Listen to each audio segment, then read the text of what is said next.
Halo semua, welcome back di YouTube channel saya. Nah, pada kesempatan kali ini saya ingin sharing atau memperkenalkan satu saham small cap dari sektor transportasi kepada teman-teman semua, yaitu saham TRJA. Di mana menurut saya pribadi, saham TRJA ini memiliki story-story yang menarik atau prospek masa depan yang menarik, sehingga berpeluang bagi harga sahamnya untuk terapresiasi pada tahun 2022 dan bukan tidak mungkin akan mengalami beggars ya teman-teman semua. Ya, namun sebelum dimulai, izinkan saya untuk menyampaikan disclaimer bahwa video ini saya buat bukan dengan tujuan untuk mengajak teman-teman melakukan pembelian ataupun penjualan saham TRJA, sehingga setiap keputusan beli dan jual saham TRJA merupakan preferensi pribadi teman-teman semua yang menonton video ini. Oke, saya mulai terlebih dahulu dengan informasi latar belakang perusahaannya. Nah, jadi perusahaan Transkon Jaya ini adalah perusahaan yang berbasis di Balikpapan, Kalimantan Timur, yang bergerak di bidang spesialisasi rental kendaraan 4x4 ataupun 4x2 ya, untuk industri pertambangan, industri minyak dan gas, serta konstruksi termasuk kendaraan ringan, truk dan bis kecil dan lain sebagainya. Ya, jadi merupakan perusahaan yang khusus bergerak di bidang rental kendaraan dan sudah cukup banyak exposure di bidang pertambangan secara khususnya. Ya. Nah, Transkon sendiri bukan merupakan perusahaan yang beroperasi hanya di Kalimantan, namun juga sudah beroperasi di berbagai macam wilayah lainnya, yaitu di Sumatera, Sulawesi, Nusa Tenggara Barat, Maluku dan Jawa. Dan berdasarkan informasi yang saya terima per 2019, ini perusahaan sudah memiliki lebih dari 2000 unit kendaraan untuk mereka sewakan. Ya. Nah, Transkon sendiri bukan merupakan perusahaan baru ya teman-teman semua, tapi sudah merupakan perusahaan yang beroperasi lebih dari 18 tahun di bidang rental kendaraan. Sehingga perusahaan ini bisa terus bertumbuh dari waktu ke waktu dan tentu bisa dapat meningkatkan jangkauan wilayah operasional mereka terhadap kendaraan yang mereka sewakan di berbagai macam sektor industri potensial lainnya. Nah, selain daripada bisnis rental kendaraan, perusahaan juga memiliki lini bisnis lainnya, yaitu Peknet.com, di mana bisnis ini merupakan penyedia layanan jasa internet dan juga layanan IT serta layanan komputer lainnya. Oke, nah kita bicara mengenai story perusahaan sekarang. Ya, dari public expose yang diinformasikan oleh perusahaan sudah memberikan jawabannya bahwa ketika ditanya mengenai bagaimana iklim investasi di Kalimantan, terutama di Kalimantan Timur dan Indonesia Timur, itu terutama akibat daripada kenaikan harga komoditas sawit dan juga batu bara yang saat ini sedang tinggi, itu bisa berdampak pada kinerja perusahaan. Ya, perusahaan menilai bahwa ini merupakan sebuah prospek yang bagus, ya, sehingga PT Transkon akan berusaha untuk menembus pasar tersebut, ya, sehingga portofolio bisnis mereka dapat lebih terdiversifikasi, tidak hanya berfokus pada satu jenis lini industri saja, yaitu industri pertambangan. Ya, dimana langkah-langkah yang akan mereka lakukan adalah sebagai berikut teman-teman semua ya. Jadi yang pertama diantaranya adalah membuka kantor perwakilan di Makassar, yaitu untuk mencakup wilayah operasional seperti Sulawesi Utara, Selatan, Tenggara, dan juga wilayah sekitarnya. Kemudian yang kedua adalah diversifikasi portofolio bisnis mereka ke sektor perkebunan sawit dan juga infrastruktur. Ya, tentu nantinya dengan maraknya pembangunan infrastruktur khususnya di wilayah Balikpapan, itu tentu akan membutuhkan jasa penyewaan kendaraan mereka. Nah, kemudian juga melakukan penambahan 100 unit kendaraan untuk memenuhi permintaan sewa pelanggan secara tepat waktu. Ya, jadi dengan kenaikan harga komoditas batu bara yang sangat tinggi, ini juga meningkatkan demand terhadap sewa kendaraan perusahaan. Jadi mereka juga berusaha untuk memenuhi permintaan tersebut dengan menambah unit kendaraan. Nah, bicara mengenai story kedua, ya, story keduanya adalah bicara mengenai ibu kota baru, teman-teman semuanya. Dari public expose juga sudah dijelaskan bahwa perusahaan akan meningkatkan perannya di IKN baru ini. Salah satu strateginya adalah dengan cara membentuk dua entitas anak, ya, sebagai upaya untuk mengambil peluang pembangunan di wilayah IKN. Karena perusahaan yakin bahwa kedepannya di Balikpapan secara khususnya ya, sebagai salah satu kota penyangga IKN akan bertumbuh, ya, akan terus dikembangkan dan akan banyaknya perusahaan-perusahaan baru yang masuk dan beroperasi di wilayah tersebut. Sehingga tentu saja akan membutuhkan jasa ataupun bisnis daripada dua anak usaha yang mereka miliki tersebut. Nah, sekarang kita akan berkenalan dengan dua anak usaha mereka ya. Yang pertama adalah PT Multinet Perkasa Indonesia, yang merupakan perusahaan yang bergerak dalam bidang penyedia layanan internet. Ini merupakan spin-off sebenarnya ya dari bisnis usaha internet service provider mereka dengan brand Peknet. Jadi diharapkan dengan pendirian PT Multinet Perkasa Indonesia ini, perusahaan anak usaha ini dapat memfokuskan dan mempertajam kegiatan usahanya, serta tentu memperluas ya pangsa pasar mereka dan mengambil peluang pertumbuhan bisnis nanti di wilayah ikan ini.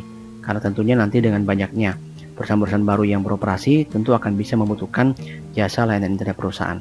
Nah, bicara mengenai kegiatan usaha perusahaan sendiri, ini terbagi menjadi 3 segmen, di mana main segmennya adalah di internet service provider, kemudian diikuti dengan jasa interkoneksi internet, dan juga aktivitas hosting dan juga JPDI. Nah, kemudian perusahaan yang kedua yaitu PT Borneo Sentana Gemilang, di mana perusahaan ini dibentuk atas banyaknya permintaan dari customer perusahaan, sehingga perusahaan ini akan berfokus pada penyediaan jasa layanan pengemudi dan juga penjualan suku cadang khususnya di sektor transportasi pertambangan. baik yang merupakan hasil produksi mereka sendiri maupun yang merupakan produk impor seperti itu.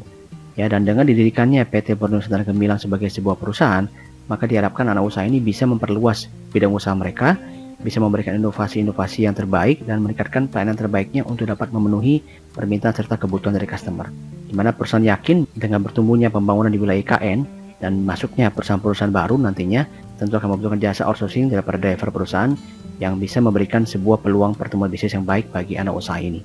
Nah, bicara mengenai kegiatan usaha perusahaan sendiri terbagi atas 4 segmen, yaitu outsourcing driver sebagai main segmen bisnis mereka, diikuti dengan manufacturing, yaitu proses produksi suku cadang yang mereka lakukan sendiri. Kemudian adalah trading manufacturing, jadi melakukan penjualan dari suku cadang yang mereka produksi sendiri ataupun produk impor seperti itu. Nah, jadi harapannya dari dua anak usaha ini nanti akan bisa bertumbuh, berkontribusi bagi usaha yaitu Transkon Jaya seperti itu. Sebelum masuk dalam valuasi perusahaan, saya akan melakukan review kinerja keuangan perusahaan pada Q3 2021. Di mana di sini saya sudah memiliki laporan keuangan profit and loss perusahaan ya pada Q3 2021. Oke, kita lihat sebagai berikut. Di bagian pendapatan sendiri ini tercapai 297 miliar ya pada Q3 2021. Ini menurun sedikit berbanding dengan capaian pada Q3 2020 di level 306 miliar ya. Sehingga mengakibatkan laba bruto juga mengalami penurunan kurang lebih ke level 124 miliar berbanding dengan 138 miliar pada Q3 2020, sehingga mengakibatkan laba usaha juga mengalami penurunan. Namun ada satu hal menarik yang bisa saya sampaikan kepada teman-teman semua, yaitu di bagian beban usaha mereka, khususnya di bagian beban bunga, ini menurun cukup signifikan teman-teman semua ya. Jadi ke level minus 19,6 miliar berbanding dengan minus 29,19 miliar pada tahun 2020 ya pada Q3 2020. Nah, di sini kalau saya hitung itu turun sekitar kurang lebih 32%. Ya, jadi cukup signifikan. Di mana dengan penurunan beban keuangan ini menyebabkan perusahaan mampu mencetak laba lebih tinggi. Ya, laba sebelum pajak penghasilan ini akhirnya bisa lebih tinggi di level 39,79 miliar berbanding dengan 39,08 miliar pada Q3 2020. Jadi capaian di Q3 2021 itu lebih bagus ya secara laba sebelum pajak penghasilan. Namun sayangnya memang setelah dipotong pajak penghasilan ini harus lebih rendah ya, tercapai di 31,8 miliar berbanding dengan 34,3 miliar. Dan kalau kita hitung untuk IPS sendiri ini tercapai di level Rp21,08 per lembar saham pada Q3 2021 berbanding dengan Rp33,52 per lembar saham pada Q3 2020 seperti itu. Jadi memang overall meskipun pendapatannya mengalami penurunan, beban laba bruto maupun laba usaha yang mengalami penurunan, namun dengan adanya efisiensi pada beban keuangan ini bisa mendongkrak laba sebelum pajak penghasilan.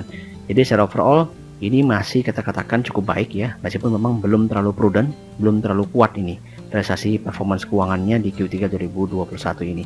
Sehingga kita harapkan tentu dengan story-story maupun upaya-upaya perusahaan untuk bisa mengembangkan perusahaan ke depannya lebih baik lagi, maka nanti capaian pada Q4 khususnya ya, Q4 karena demand atas sewa rental kendaraan perusahaan itu tinggi sekali dari industri pertambangan, maka di Q4 dan juga di Q1 2022 itu harusnya ada lonjakan sih. Nah, ini yang kita nantikan seperti itu. Ya, dan kalau saya boleh review di bagian breakdown pendapatannya, ya ini dari catatan laporan keuangannya, ini bisa kita lihat bahwa memang segmen sewa kendaraan menempati porsi terbesar ya teman-teman semua. Itu kurang lebih 58% kalau saya hitung. Ya, sedangkan untuk penyedia layanan internet itu hanya sekitar 2,5% saja. Jadi sewa kendaraan ini memang merupakan segmen bisnis terbesar bagi TRJA. Dan kalau kita breakdown untuk kontribusi pelanggannya yang di atas 10%, itu ada 3 ternyata yang terbesar ya, dan ketiga-tiganya memang berasal dari industri pertambangan, khususnya di bidang kontraktor pertambangan batubara, yaitu PT Bukit Makmur Mandiri Utama yang merupakan anak usaha DOIT.